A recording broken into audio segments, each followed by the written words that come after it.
एक 14 साल की नाबालिग लड़की के साथ दुष्कर्म की घटना ने पूरे देश को न केवल शर्मसार किया है बल्कि पूरी कानूनी व्यवस्था और महिलाओं की सुरक्षा पर भी कई सवाल खड़े किए हैं, क्योंकि आरोपियों ने सामूहिक दुष्कर्म को इस तरह से अंजाम दिया जैसे कि मानो देश के अंदर कोई कानूनी व्यवस्था ही ना हो।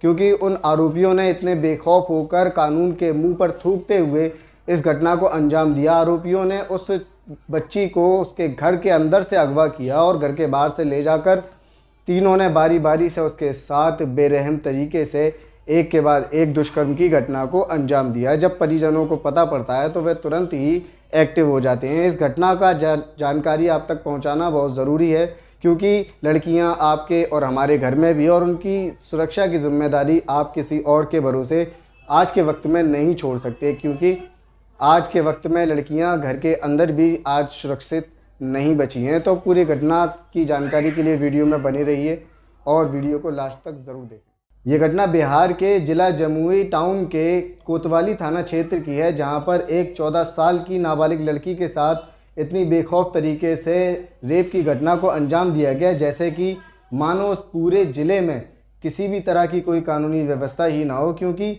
उस लड़की को उसके घर से अगवा करके उसके साथ बलात्कार की घटना को अंजाम दिया गया।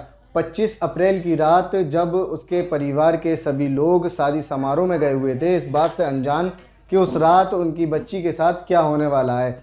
उसी रात जब वह अपनी बड़ी बहन और दादी के साथ घर में सो रही थी, देर रात करीबी गांव बरुअट्टा के 3 आरोपी, पहला मुरारी सिंह, दूसरा गोलू, तीसरा उसका एक अन्य दोस्त, तीनों मिलकर उसके घर के अंदर घुसते हैं और उस लड़की का मुंह दबाकर उसे घर से बाहर ले जाकर बारी बारी से उसके साथ दुष्कर्म की घटना को अंजाम देते हैं, जिसके बाद उस लड़की को वहां से रिहा कर देते हैं। लड़की दर्द से कराते हुए घर की तरफ वापस आ रही थी। वो ठीक से चल भी नहीं पा रही थी, उसके प्राइवेट पार्ट से काफ़ी खून निकल रहा था।